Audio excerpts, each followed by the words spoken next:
Hello everybody, it's Emery48 here and welcome back to another Marvel Monday. Today we are finishing our journey into Venom with Venom: The Last Dance, which is the finale of the trilogy. I suppose, I don't know if it was intended to be a trilogy, but that's, I guess, what it became. And I think this has to be the best one of the three Venoms. It's a toss-up. I think the first one's really close, but this one did something different. My biggest critique of the second movie was it was the same villain, just red. And this one has an intensely different villain. It's mildly annoying that we never see the actual full-on villain do anything. So I don't know if we ever get them, if they make an appearance anywhere else and actually do something. But the minions that they created, the symbiote hunters, are terrifying. Very good at their jobs hunting symbiotes.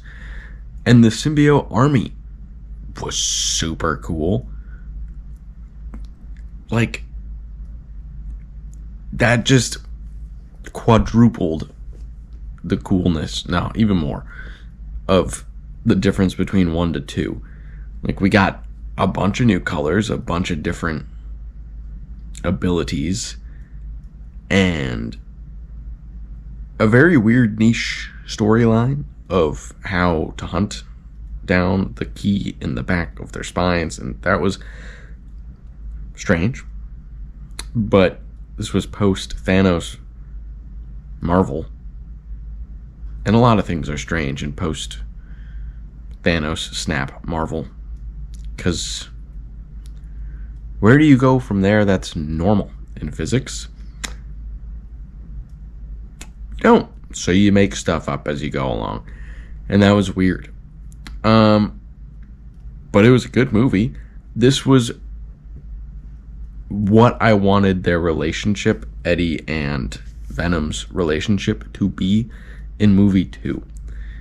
Movie 1 ended and they were friends. They'd finally figured out how to coexist with each other and they were getting along.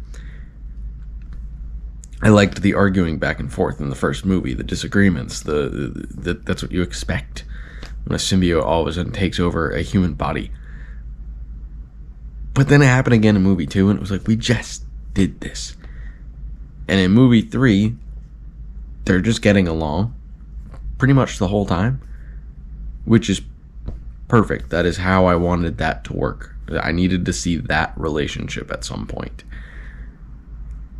The family in this one was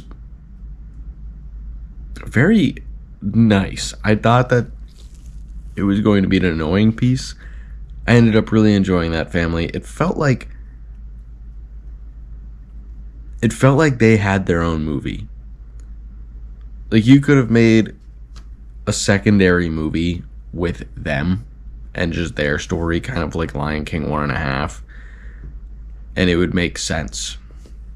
You know, an 1.5-hour film of their road trip that just also has the Eddie Brock interactions. Great addition to the movie. Don't know who came up with that. Don't know why that was ever even thought of, but I love it.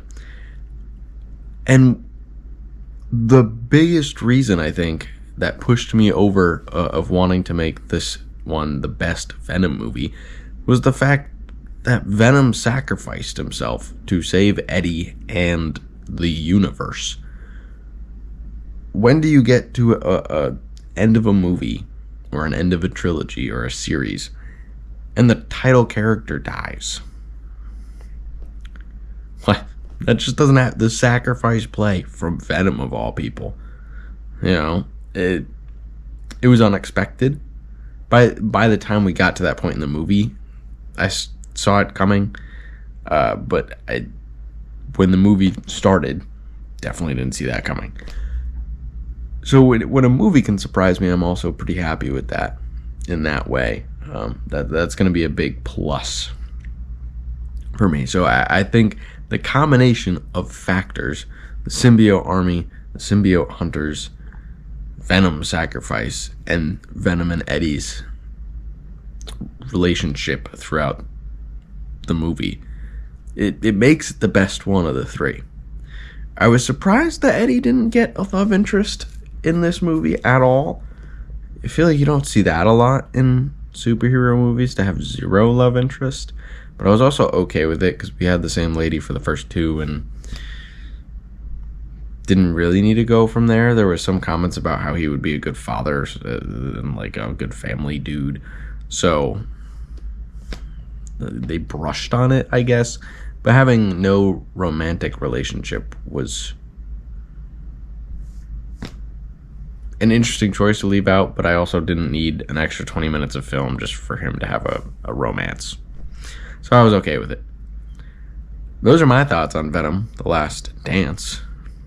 I did think it was a little stupid that the whole reason that they got found was because Venom wanted to dance with the Asian lady.